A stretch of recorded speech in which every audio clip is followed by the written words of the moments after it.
Bonjour, sois le bienvenu dans Recette Roulette. La recette du jour est pâte à pizza épaisse et moelleuse. Pour 4 personnes, il nous faut 350 g de farine type 55 plus 100 g pour travailler la pâte, 25 centilitres d'eau tiède, 3 cuillères à soupe d'huile d'olive, un sachet de levure boulangère et 2 cuillères à café de sel.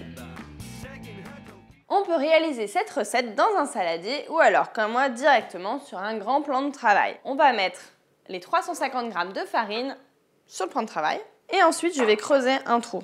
Au milieu du puits, je vais verser la levure. Alors par contre, attention, le sel ne doit pas entrer en contact direct avec la levure. Et oui, ça l'empêcherait de s'activer. Du coup, je mets le sel sur le côté. Je verse l'huile d'olive sur la levure. Donc là, j'ai pris une huile d'olive bien parfumée, bien fruitée. Et ensuite, ça va être autour de l'eau tiède. Et oui, il faut qu'elle soit tiède parce qu'en fait, c'est la chaleur qui permet à la levure de s'activer. Et ensuite, avec les mains, on va travailler la pâte. On va incorporer l'eau petit à petit. Donc là, tu te dis que ça colle énormément, mais c'est normal. Et en fait, on va travailler la pâte jusqu'à ce qu'elle ne colle plus. Voilà, regarde, tu vois déjà qu'elle commence à se former un peu mieux. Que déjà, elle commence à moins coller au plan de travail. C'est comme quand on fait du pain, hein. Il faut bien travailler la pâte. Donc en fait, on va travailler la pâte avec un mouvement où on va l'aplatir en fait avec la paume de la main. Et on ramène avec le bout des doigts. Et là, voilà. On voit bien, là, la pâte, elle devient homogène, elle ne colle plus. On peut former une boule de pâte.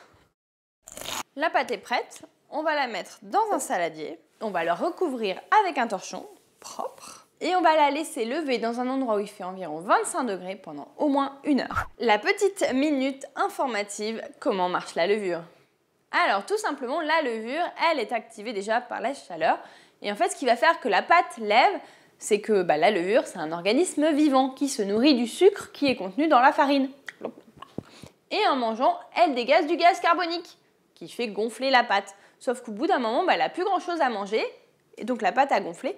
Et donc nous, ce qu'on fait, c'est ce qu'on a fait, c'est que j'ai dégazé la pâte, c'est-à-dire que je vais retirer tout le gaz carbonique et ensuite je vais la malaxer à nouveau, la retravailler un petit peu de farine, tout simplement pour que les levures puissent reprendre leur travail. On retire la pâte du saladier, on farine bien le plan de travail, j'enlève l'air qui est contenu à l'intérieur de ma pâte, donc simplement j'appuie dessus.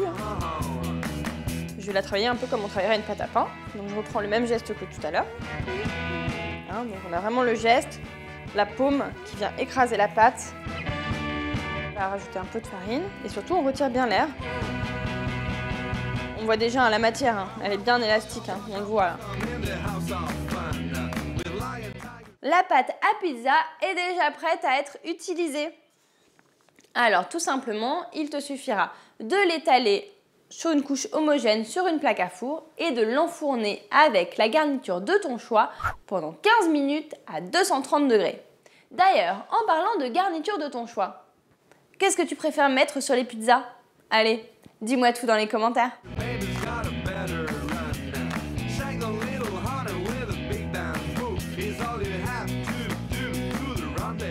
La pâte à pizza te rappelle l'Italie?